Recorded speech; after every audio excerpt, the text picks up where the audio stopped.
Greetings to all. Welcome back to online classes.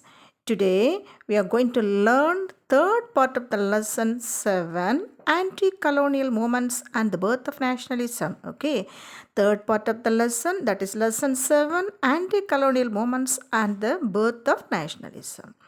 Okay, first of all, the foundation of International Congress. Okay, foundation of Indian National Congress, that is from 1872 1885. 1872 1885. Okay, in the second half of the 19th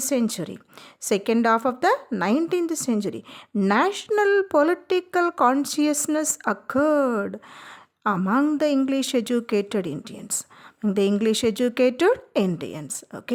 the Indian intelligentsia. Intelligentsia means a highly educated people. Intelligentsia means a highly educated people.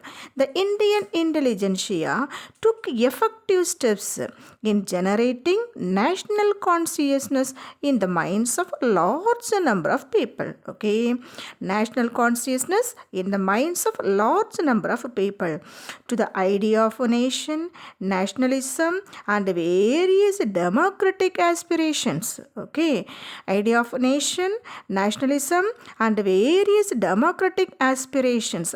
Aspirations means ambitions, goals. Okay, now the print media both in the vernacular and in English. Okay, the print media both in the vernacular language and in English language played an important role in circulating such ideas. Okay, in circulating such ideas. Even though they were small in number, they had a national character and capacity. Okay, even though they were small in number, they had a national character and a capacity to establish contacts on an all India scale. Okay, on an all India scale. They were working as lawyers, journalists, government employees, teachers or doctors. Okay, lawyers, journalists, government employees, teachers or doctors. Okay. Next, they tried to start the political outfits. Okay, they tried to start the political outfits. That is organizations. First one, Madras Native Association, 1852. Madras Native Association 1852.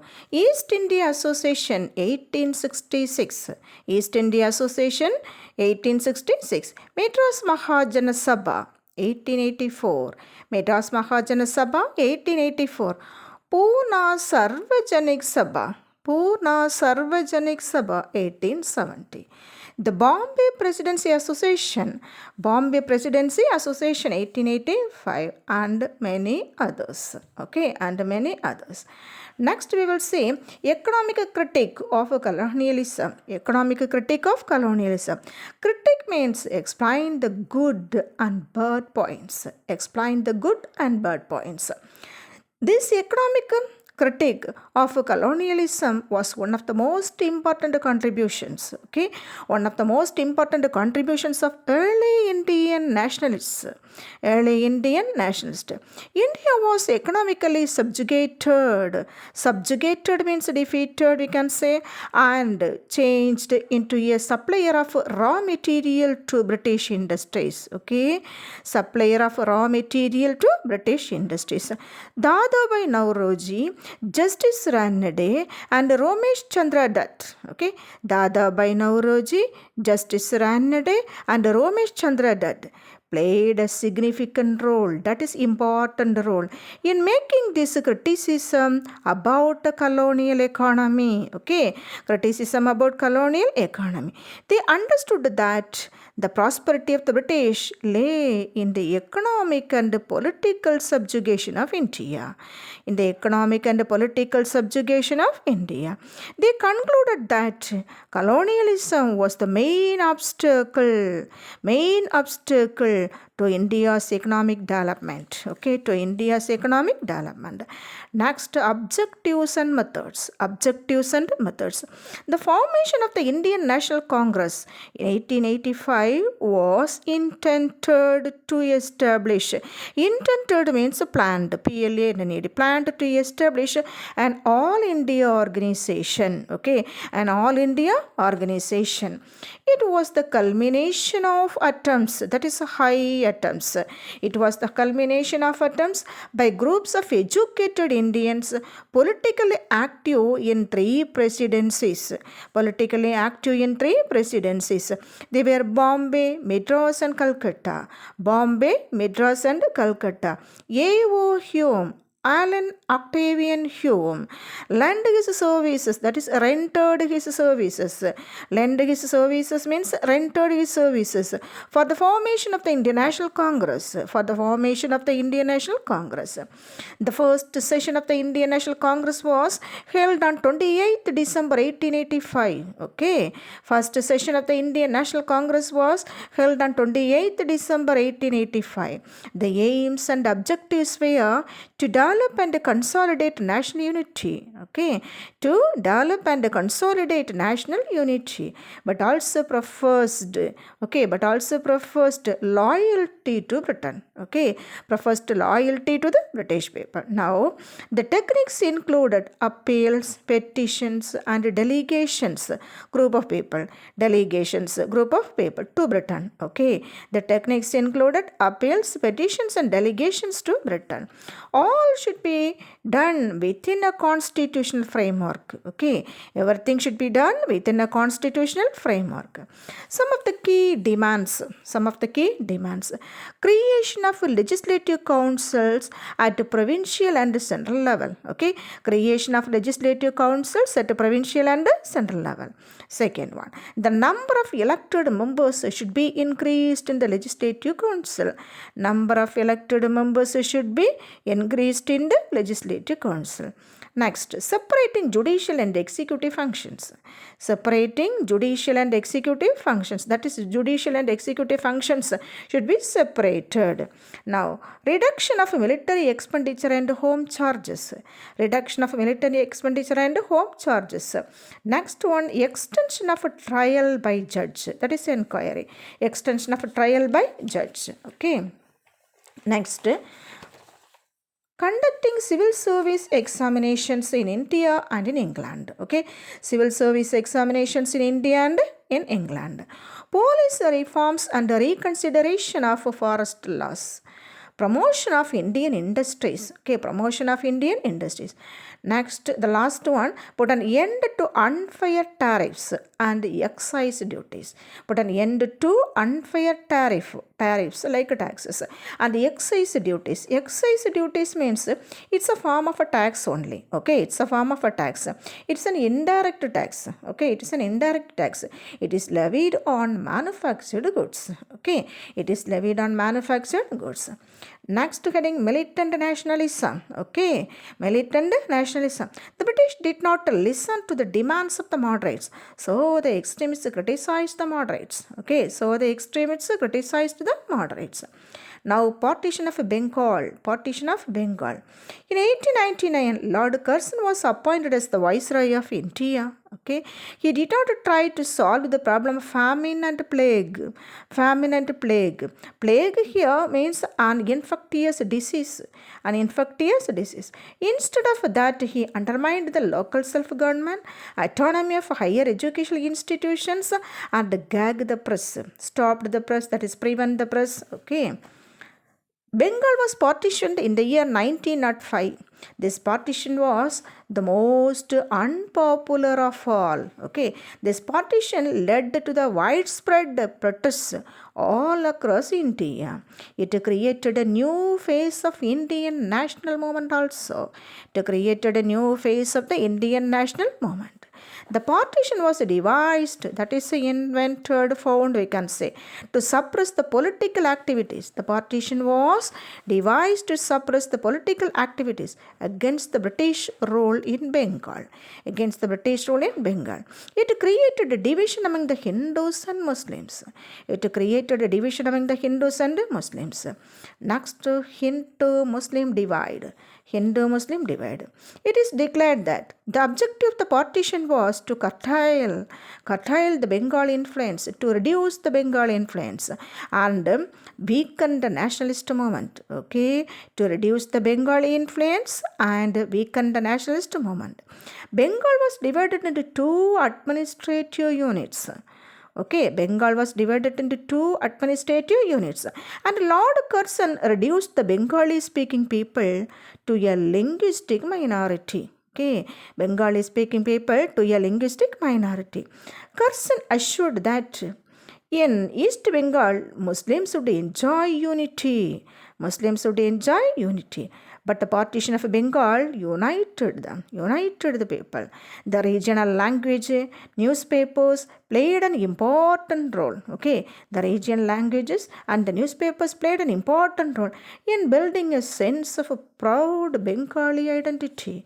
In building a sense of proud Bengali identity. Okay, next one. That is, next we are going to see anti-partition movement. Okay, anti-partition movement. With the failure to annul, that is prevent, reduce, okay, annul, prevent, reduce, we can say.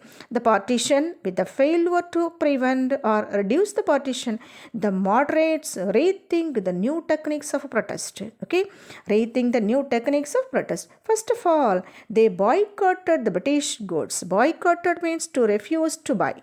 Okay, British goods. The militant and nationalists tried to extend this movement beyond Bengal and make it as a mass struggle. Okay, and make it as a mass struggle.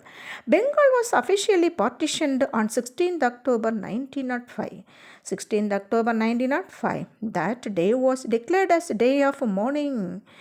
Mourning, M-O-U-R-N-I-N-G, mourning, great sadness. Okay. Thousands of people took bath in the Ganga River. Thousands of people took bath in the Ganga River. They marched on the streets of Calcutta singing Vande Mataram. Okay, singing Vande Mataram. Boycott and Swadeshi movement in Bengal. Understand, boycott and Swadeshi movement in Bengal. You know the meaning of the word boycott, refuse to buy. And Swadeshi means one's own country. Swadeshi means one's own country. Boycott and Swadeshi were interlinked to each other. Okay, boycott and Swadeshi were interlinked to each other. Both the boycott and Swadeshi became the part of the wider plan. Okay, part of the wider plan to make India self-sufficient. To make India self-sufficient. During the Swadeshi movement in Bengal, there were four major trends. First one, moderate trend. Second one, constructive Swadeshi. Third one, militant nationalism. Fourth one, revolutionary terrorism. Okay, first one, moderate trend, constructive Swadeshi, militant nationalism, revolutionary terrorism. From all these four, we are going to learn about the constructive Swadeshi. Okay, constructive Swadeshi. The constructive programs largely stressed upon self-help. Okay, constructive programs largely stressed upon self-help. It decided to build alternative institutions of self-governance. Okay, it decided to build alternative institutions of self-governance that would operate free of British control. Okay, free of British control. Swadeshi shops spread all over the place. Swadeshi shops spread all over the place. In these Swadeshi shops, textiles, handlooms, soaps, earthenware, matchbox and leather goods were sold. Next, passive resistance. From 1906, Swadeshi movement took a turn. Okay, the program included 4 points. First one, boycott of foreign goods, boycott of government schools, colleges, courts, titles and government services, development of Swadeshi industries, national schools and armed struggle against the British if necessary. Okay, boycott of foreign goods, boycott of government schools, colleges, courts, titles and government services, development of Swadeshi industries, national schools and armed struggle against the British if it is necessary. Okay, next one, SWaraj or political independence. One of the common goals of the extremist leaders was to achieve Swaraj. Okay, Swaraj means self-rule. Swaraj means self-rule. The leaders differed on the meaning of Swaraj. The leaders differed on the meaning of Swaraj. Okay, Tilak said Swaraj was the attainment of complete freedom from foreign rule. Okay, attainment of complete freedom from foreign rule. That is Swaraj, like that Tilak said. He declared, Swaraj is my birthright, I shall have it. Okay, Swaraj is my birthright and I shall have it, Tilak declared. He started a newspaper, Kesari. He revived the celebration of Ganapati and Shivaji festivals to arouse national feelings. Anyhow, the British crushed the Swadeshi movement. Prominent leaders were arrested and imprisoned. Revolutionaries were hanged to death. The press was crushed. Okay, next, Home Rule movement. 1916 to 1918. The Indian national movement was revived during the Home Rule movement. This Home Rule movement was led by Tilak and Annie Besant.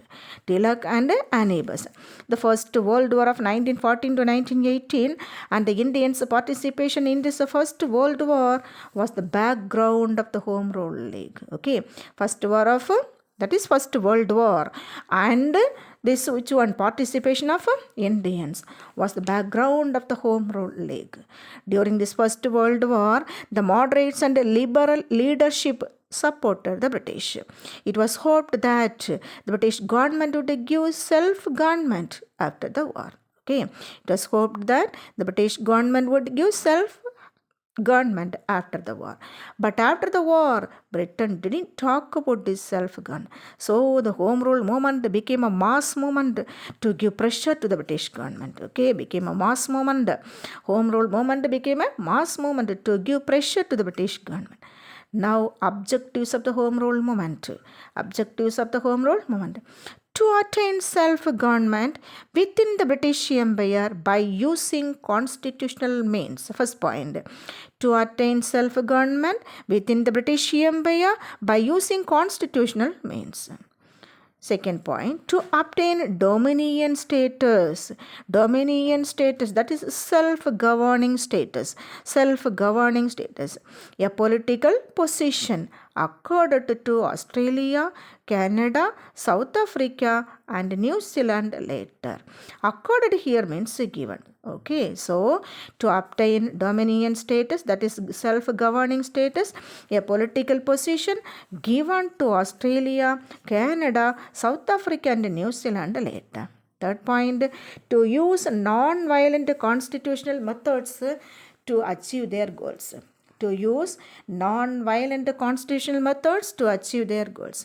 Next one, Lucknow Pact, that is 1916. Home Rule movement and the reunion of moderate and militant nationalists gave a chance to talk with the Muslims. Okay,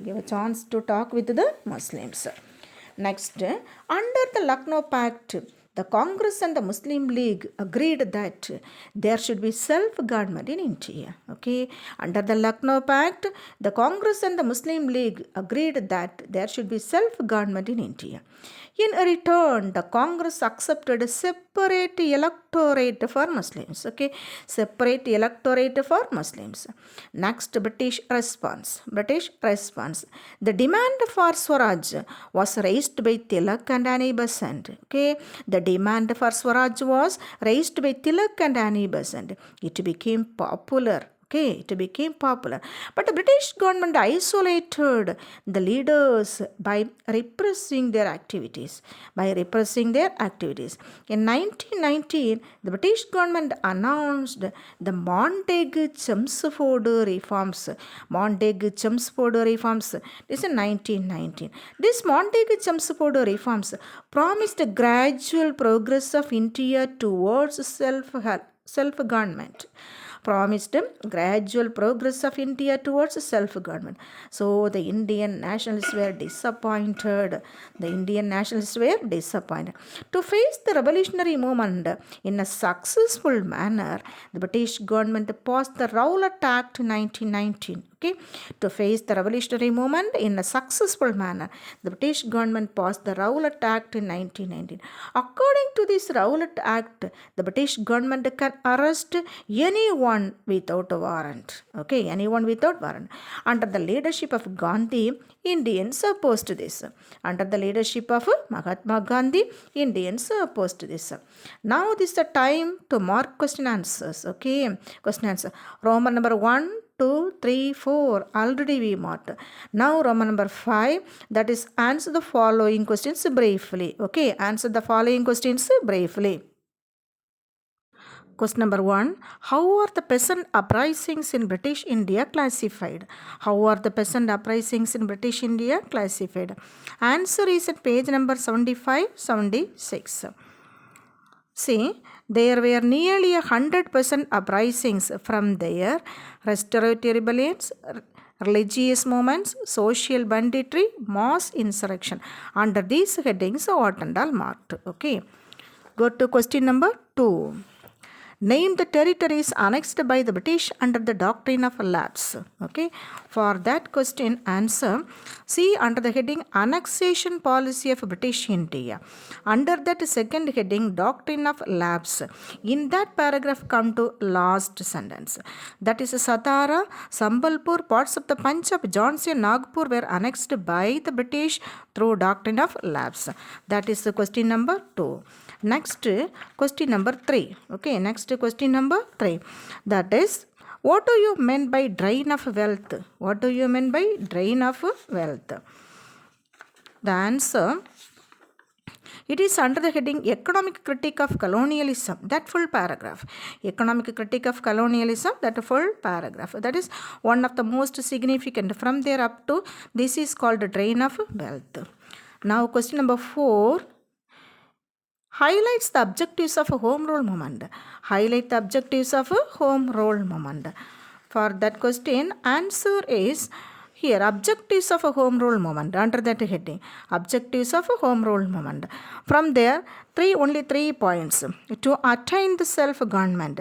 From there up to methods to achieve their goals. Methods to achieve their goals. Next, fifth question, that's the last question of Roman number 5. Summarize the essence of Lucknow Pact. Okay, summarize the essence of Lucknow Pact. See under the heading Lucknow Pact. Come to the middle of the paragraph. That is under the Lucknow Pact. Under the Lucknow Pact. From there up to separate electorate for Muslims. Separate electorate for Muslims. Okay. Now, answer in detail. Two questions are there. First question, discuss the causes of the revolt of 1857. Causes of the revolt of 1857. That is, under the heading Great Rebellion of 1857, causes. Causes. First one, annexation policy of British India. Annexation policy of British India. From there up to first two lines, two major policies up to that. Next subheading, the doctrine of paramountcy. Doctrine of paramountcy. That heading plus new territories were. From there up to corrupt and inept. Next para doctrine of lapse, that paragraph fully. Doctrine of lapse paragraph fully. Next, second heading, insensitivity to Indian cultural sentiments. In that paragraph, from here in 1806 up to a round hat. Up to a round hat. Next paragraph also in 1824 up to the end, that is their caste. Again continuation. The sepoys were also up to promotion. Next heading, the revolt.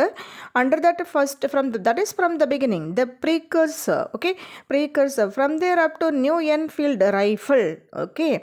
Next continuation is there, the new cottages up to before loading. Before loading. Again come down. On 29th March, a sepoy named Bangal Pandey assaulted his European officer. Up to that, detail question 1. Next question, that is detail 2. Detail 2. The question is, that is, how did the people of Bengal respond to the partition of Bengal 1905? Okay, how did the people of Bengal respond to the partition of Bengal 1905? For that question, answer it is yes, under the heading Partition of Bengal. Partition of Bengal. See, come down. That is, the partition led to widespread up to Indian national movement. Indian national movement. Again, anti-partition movement. Anti-partition movement. Under that heading, the leaders of both group up to critical of partition. Again, continuation, they protested up to 19 July 1905. Next paragraph, the failure to annul from there up to one such method. Again, the same paragraph continuation is there. The moderates were very much up to the end. That is, in the Ganga and marched on the streets of Calcutta singing Bande Mataram. Okay, singing Bande Mataram. This is a lesson over. Okay, children, lesson over. Prepare well, and with this I finish today's session. Okay, today's session, and I'll meet you in the next session with the next lesson, that is nationalism Gandhian phase. Okay, nationalism Gandhian phase. Bye children, thank you.